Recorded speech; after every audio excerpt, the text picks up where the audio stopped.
But when we stop avoiding and face and turn toward our feelings, turn toward our emotions and process them, we create safety.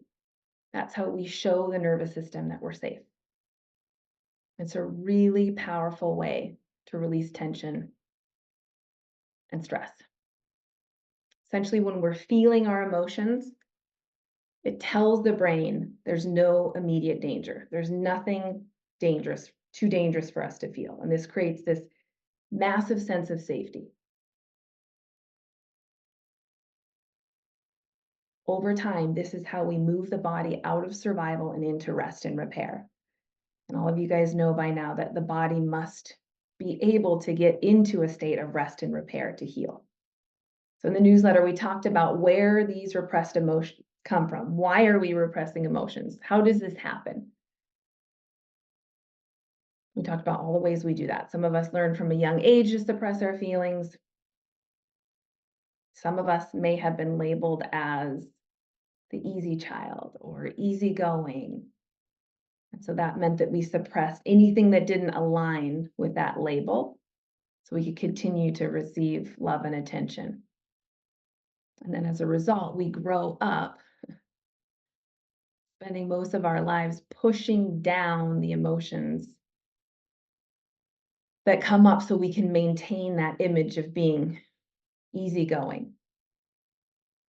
Okay, there's so many different ways that we repress our emotions, and we covered a lot of these in the newsletter. We also covered how repressed emotions can make us sick, because I think for a lot of you can feel a little bit woo-woo, like how do repressed emotions, how is that causing my autoimmune disease? How do repressed emotions cause my gut issues? How can repressed emotions cause my bulging disc, my back pain?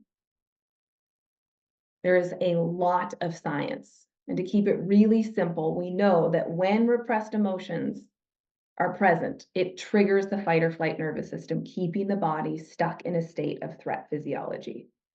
As long as the nervous system is stuck in a state of threat physiology, it is going to be breaking down. The body is going to be in a state of catabolic state. It's literally breaking down faster than it can repair itself. This impacts every single system in the body, including the immune system. Okay, so if you haven't read the first two newsletters, make sure to refer back. Because it's really important to uncover where are these repressed emotions coming from. So not only are we going to learn how to process them, but we're going to learn to prevent them from accumulating in the first place. The reason this work has been so powerful for me is not just because I've been able to process the lifetime of emotions that were lurking, the ones that I needed to process to move my own body out of fight or flight and heal, but because you really get to know yourself and you really get to know, how am I generating tension? Where are these repressed emotions coming from? And over time, you can slow that accumulation by getting to know yourself, your personality traits, your tendencies, and where this tension is coming from. We'll get into that here in a little bit. So there's a lot of different ways to process emotions, so many different ways. And this is a topic that I've been researching for, gosh, probably a decade and a half now. And I'm familiar with most of the methods out there. There is one method, though, that consistently produces superior results. It's a form of journaling. It's been used for a really long time. I put my own spin on it.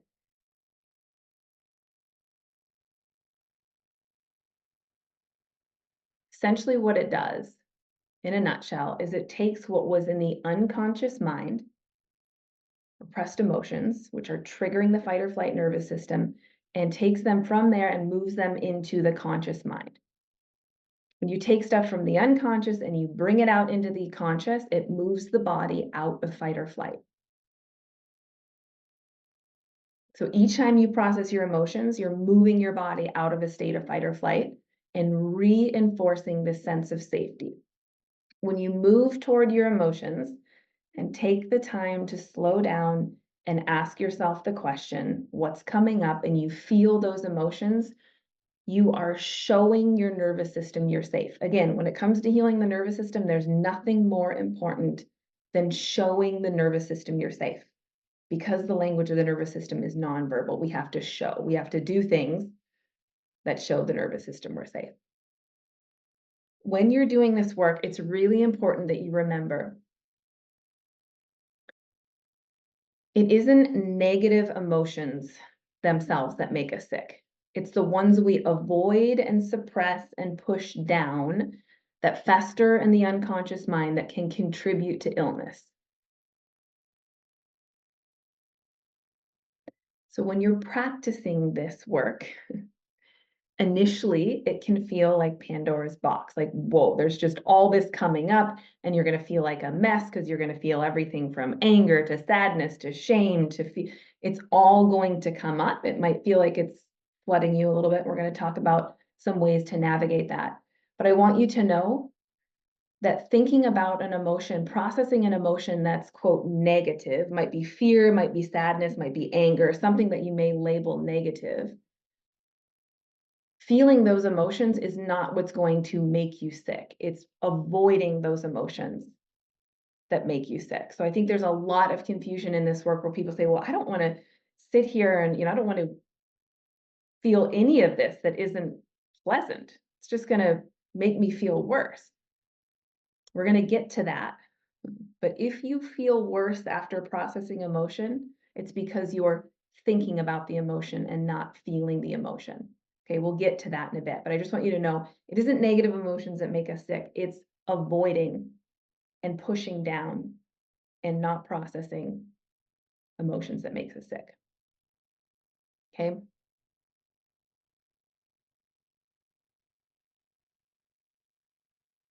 Nervous system dysregulation happens. I think a lot of you have said, okay, I just all of a sudden anxiety just hit me out of nowhere, or these gut issues, or this autoimmune. Like I was doing great, and I've never really been a stressed out or anxious person, and all of a sudden my health just deteriorated, and it just happened like that. So we get these symptoms when our nervous system reaches capacity. And the reason our nervous systems reach capacity is because of a lifetime of stress and unresolved trauma and unresolved emotions and years of repression and accumulation. So these symptoms don't just blindside us. We don't just, I was so happy and I was great. And now all of a sudden I'm an anxious person. I have really bad anxiety. Over time, the trauma, the repressed emotions, accumulated and the nervous system reached capacity, and that's when you got a symptom, whether it's anxiety, back pain, headaches. When the nervous system becomes dysregulated and reaches capacity, that's when we get symptoms. So by practicing processing emotions, we create more capacity in the nervous system. When you have more capacity in the nervous system, you have less symptoms, you feel happier, you feel less stressed, you actually feel like you're thriving rather than surviving. Okay, before we get into how to do this, there's a lot of you here who may be tempted to approach this processing emotions stuff in a way that basically makes it completely renders it ineffective, essentially.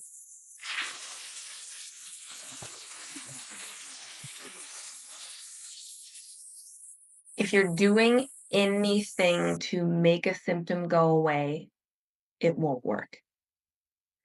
And I'm saying this again because it's one of the most important things that you could ever here in your healing journey. Because if you don't understand it, healing's going to be really difficult. Healing happens when we can just let go of the need to fix and let go of coming to this work with conditions. If you can come to this work from a place of genuine care for yourself, like I just want to take care of myself. I just want to do what's healthy. And a genuine care for your pain and suffering, the stuff we're going to process, the stuff we're going to acknowledge, Stuff we're going to practice meeting with compassion. We create space for those emotions to come up, not to fix, but because we care about ourselves. When we change how we engage in this work, everything shifts. Those of you that are moms, think about when your child is hurt and crying and they're upset. And they just want to be loved and comforted, but instead you're just approaching them like, hey, just they're another problem to fix. Might say something like, stop acting that way or just pull it together. They're just another problem to fix. They don't respond well to that, right? It's the same way that we approach ourselves. We're trying to fix our symptoms, we only create more pain and suffering. What we really need to practice is just compassion, kindness toward ourselves, just like we would a hurting child, right? That child wants to be cared for, not fixed. You're the exact same. So when you learn to approach this work from love and care for yourself instead of the mindset of fixing, that's when healing happens. Don't miss this crucial step or you will remain stuck.